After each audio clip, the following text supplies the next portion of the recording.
कि इन्होंने पहले कानून बनाया, कानून बनाने से पहले इतने गोदाम बना दिए।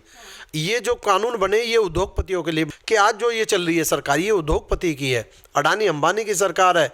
अडानी अंबानी जो कहता है मोदी वही करते हैं, इसलिए वो भी फंस गए हैं। आने वाले चुनाव में जनता इन्हें मुंहतोड़ जवाब देगी, एक भी गांव में इन्हें घुसने नहीं देगी। वो तैयार बैठे हैं सबके सब लट लेकर बीजेपी वालों उनके पीछे भागने के लिए। एक महिला लखीमपुर खीरी की थी, ताजा हुआ है, उनके कपड़े तक उतारने का काम बीजेपी सरकार ने किया। जब इनके परिवार नहीं है तो ये किसको जानेंगे, क्या इनको पता होगा।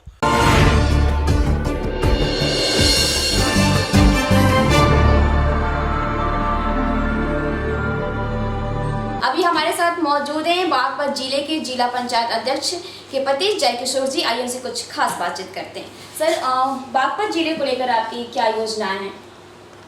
सबसे पहले तो मैं आप सब पत्रकार बंधुओं को धन्यवाद देता हूँ। जी शुक्रिया। और रही बागपत जिले के जो किसान आंदोलन है, यहाँ गन्ने पैदावार ज़्यादा होते हैं, किसान लोग ज़्यादा हैं। और यहाँ देख रहे 4.5 साल से जो चल रहा है, प्रदेश सरकार जो चला रही है बीजेपी की, ना तो किसी मजदूर के लिए और ना किसान के लिए आज तक इन्होंने पूरे उसमें कुछ नहीं किया है। जो गन्ना है उसका इतना पैसा बकाया है इतनी मिलों पे, आज तक कोई उसमें वो नहीं कर रहा है। और बीजेपी सरकार का तो एक ही वो है, ये तो कभी ना तो किसान मजदूर दलित किसी का कोई काम नहीं करना, इन्हें तो जातिवाद में बांटना है।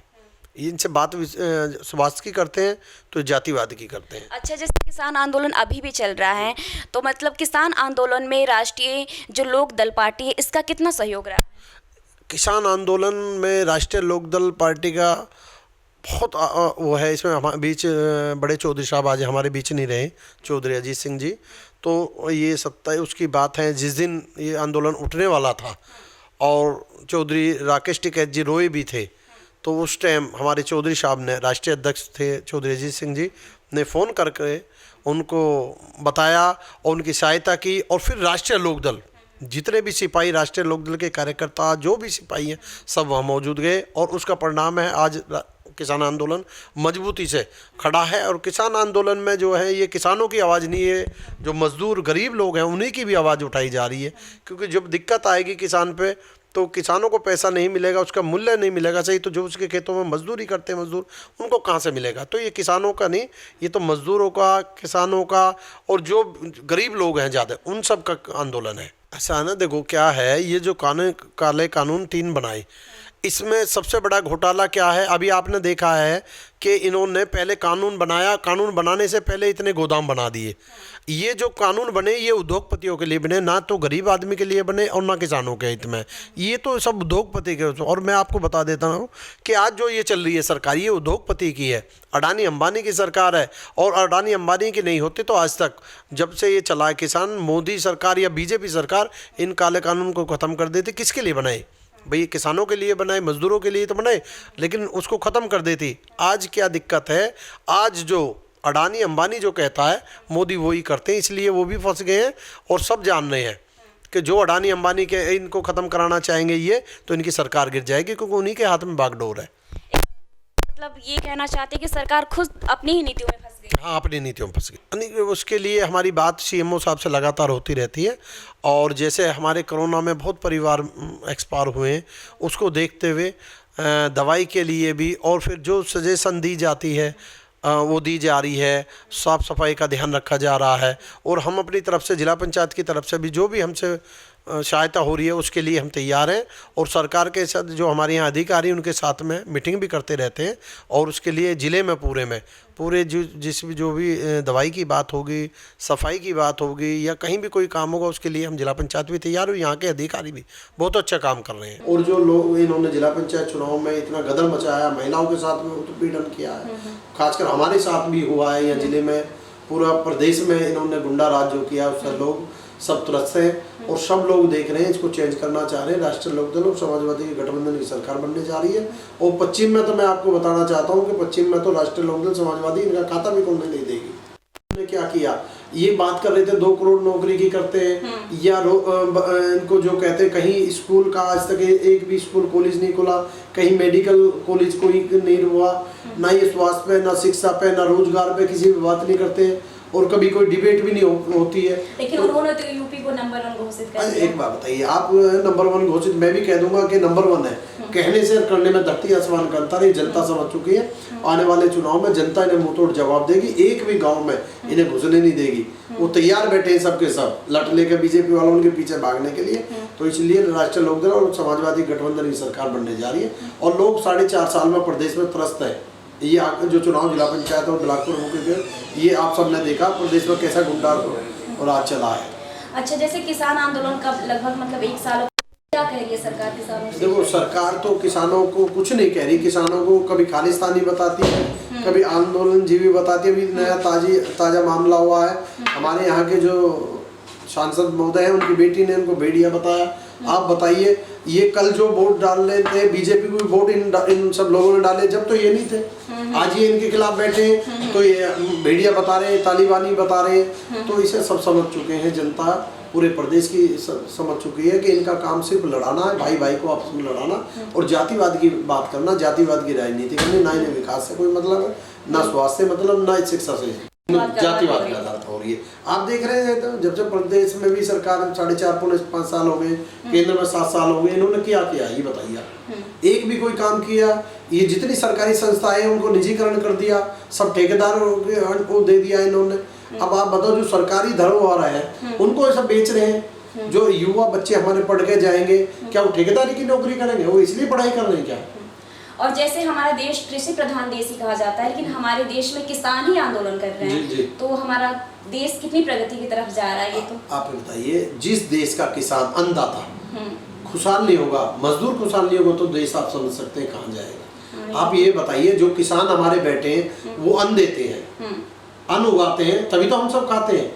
हम उन्हें देखना चाहिए। आप इनकी पार्टी के वो राज्यपाल जी हैं, उन्होंने तो कहा है, राज्यपाल हैं सतपाल मलिक जी, हमारे बागपत के रहने वाले हैं, बीजेपी के होने के बाद भी उन्होंने कहा, वरुण गांधी जी ने ट्वीट किया है, जब आप किसानों को उनका मूल्य नहीं देंगे, आप देख लें किसानों की जो लागत है वो तो ज्यादा होगी, उनकी कमाई कम होगी। अब पेट्रोल डीजल इनका देख लीजिए, आप किसी डाई का कट्टा आप देख लीजिए, आत्महत्या इसलिए कर रहा है ना। देखो, किसान क्या है, पूरी साल मेहनत करता है, उसको वाजिब दाम मिल नहीं पाता, परिवार चलता नहीं, तो वो क्या करेगा? आत्महत्या के सिवा और क्या करेगा?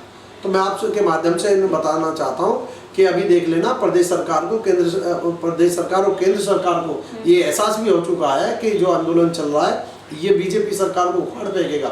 अभी तो 22 में ये प्रदेश में बैठे और 2024 में केंद्र सरकार से भी बीजेपी चली जाएगी। लोगों ने अपना मन बना लिया, एक वोट राष्ट्रीय लोकदल समाजवादी के साथ में रहना पड़ता है। अच्छा, राष्ट्रीय लोकदल जो पार्टी है इसकी किन किन मुद्दों पर चुनाव लड़ेगी?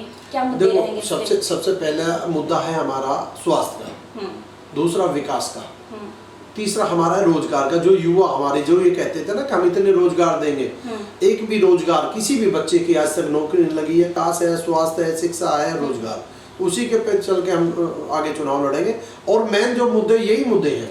अच्छा, जैसे बात करें शिक्षा की, तो क्या हमारे देश में इस प्रकार की शिक्षा है कि जो बच्चे वो शिक्षा पा के आगे चल के रोजगार पा सके? क्या उस स्तर की शिक्षा है हमारे देश में? नहीं, हमारे यहाँ आप देख लें 7 साल में शिक्षा का क्या स्तर हुआ। तो उसको सही करने के लिए क्या कदम उठाना जरूरी है? देखो, शिक्षा के लिए सबसे पहली बात ये है कि हमारे यहाँ अभी जैसे हमारा ये देहात है, यहाँ स्कूलों की इतनी बड़ी वो दिक्कत है कि बच्चा है, चलो लड़का एक बार चला जाता है 10 किलोमीटर दूर पढ़ने के लिए, लेकिन बच्ची जो हमारी बहन बेटी है वो वहाँ तक नहीं जा पाती। तो ये स्कूल ना होना, विद्यालय ना होना, सबसे बड़ी कमी तो हमारे यहाँ एजुकेशन में ये। इसीलिए बच्चा, हमारी जो बेटी है वो हाई स्कूल तक, इंटर तक देहात में पढ़ाते हैं, फिर बेचारे दूर भेजते लगते हैं। तो सबसे पहला मैं राष्ट्रीय लोकदल समाजवादी का होगा कि हर जिले में एक अच्छा स्कूल और प्राइमरी और जूनियर हाई स्कूल गांव के 2-2 गांव के अटैच करके बनाए जाएंगे। इससे हमारी शिक्षा में भी सुधार आएगा और अधिक से अधिक संख्या को हम शिक्षित भी कर पाएंगे। जब हमारा देश शिक्षित होगा तो तभी तो आगे बढ़ेगा। कोविड में तो बिना पढ़े ही बच्चों को मार्कशीट मिल गई, तो उनका भविष्य कहाँ जाएगा? क्या लगता देखो, आप बताओ, जब बच्चे आज उन्होंने मार्कशीट दे दी, वो पास हो गए, ठीक है, ये चलो कोरोना था दे दे, लेकिन जब तक बच्चा कंपटीशन पास करके नहीं जाएगा, हम कंपटीशन में कहीं बैठे कहाँ पास करेगा? जब उसने परीक्षा नहीं दी, आगे पढ़ाई अच्छे से नहीं कर पाएगा। तो जब पढ़ाई अच्छे से नहीं करेंगे तो कंपटीशन में नहीं बैठेंगे। इसमें कोरोना में तो इतनी दिक्कतें आई हैं, आप समझ रहे हैं कि कोई कहते हैं स्वास्थ्य की बात करते हैं, हमने मेडिकल पे इतना काम किया। आप बताओ, हमारा इतना बड़ा देश है, ऑक्सीजन की इतनी कमी रही है, सबके हाथ में मतलब मरीज जो थे वो हाथ में बात करते करते मर गए। ऐसे परिवार हैं जो कई परिवार चले बिना बेड के, ऑक्सीजन के बिना इतने लोग तड़प के मरे, लेकिन सरकार बोल रही है कि ऑक्सीजन से भी लोग नहीं मरे। नहीं आप एक बार तो इनके कहने से क्या होना, आप ये देख लीजिए, आपके जिनके परिवार में होता, दूसरी बात क्या है, इनके परिवार तो है नहीं, इनको जानकारी नहीं है। जिसका परिवार होता उसको जानकारी होता, जिसका जाता है, जो मरता है, जिसका दर्द उसी को होता है। इनका कौन मरेगा, इनका कुछ है नहीं।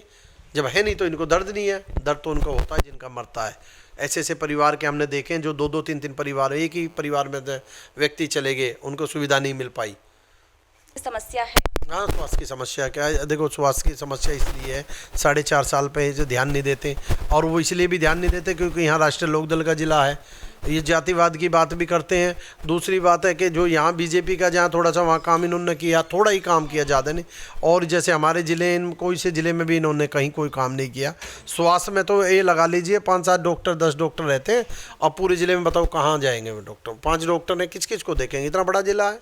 और उनसे कई बार चिट्ठी लिखते हैं, कई बार कहते हैं, सरकार सुनती नहीं है, जो नहीं चलती कान पर, तो इसलिए मजबूर हैं। वो डॉक्टर बेचारे कहाँ तक करेंगे 5 डॉक्टर। तो हमारे यहाँ से जिला पंचायत का जो बजट है, हम अपनी तरफ से कोशिश करते हैं, क्योंकि देहात का काम हमारे यहाँ से होता है, तो हम जितने कोशिश कर रहे हैं। हमारे इसमें ज़िले में 300 के करीब लगभग गाँव हैं, तो हर गांव में हम अपनी तरफ से कर रहे हैं। कहीं नाली की प्रॉब्लम है, और कहीं खरंजों की प्रॉब्लम है, जो रोड वगैरह है, तालाब की प्रॉब्लम है। हम 3 महीने, हमें अभी जिला पंचायत अध्यक्ष हमारी वाइफ बनी है, हुए हैं, हम धीरे धीरे लगे हैं, और इस पूरे 5 साल में ऐसा कोई गांव नहीं बचेगा जहां जिला पंचायत से काम ना हो। देखो, प्रदेश में महिला की सुरक्षा की बात तो ताज़ा उदाहरण अभी आप देख लें, जो हमारे यहाँ जिला पंचायत अध्यक्ष के, सदस्य के और ब्लॉक प्रमुख के चुनाव चले हैं। ये बात करते हैं महिलाओं के हम सुरक्षा देते हैं, और बहन बेटियों को बेटी बचाओ बेटी पढ़ाओ का ये नारा देते हैं। अभी यहाँ तक हुआ है कि फार्म भरने तक के उनके, एक महिला लखीमपुर खीरी की थी, ताज़ा हुआ है, उनके कपड़े तक उतारने का काम बीजेपी सरकार ने किया, और महिलाओं को फार्म नहीं भरने दिया, तो कहाँ सुरक्षा देंगे। और दूसरी बात ये है, उन महिलाओं का सम्मान इनको पता इसलिए नहीं है क्योंकि इनके परिवार में नहीं है कोई। परिवार में हो, हमारे बहन बेटी है, माँ है, सब है, तो ये जब इनके परिवार नहीं है तो ये किसको जानेंगे, क्या इनको पता होगा। एक तरह से देखा जाए तो महिलाओं की सुरक्षा के लिए कोई भी अहम कदम नहीं उठाया। इन्होंने कहा कि सबसे पहले हम महिलाओं का वो करेंगे, सुरक्षा देंगे। एक भी बता दे पॉइंट कि इन्होंने पूरे 5 साल अब ख़त्म हो जाएगी पूरे प्रदेश में, एक भी इन्होंने महिलाओं के लिए कोई कानून या कोई बनाया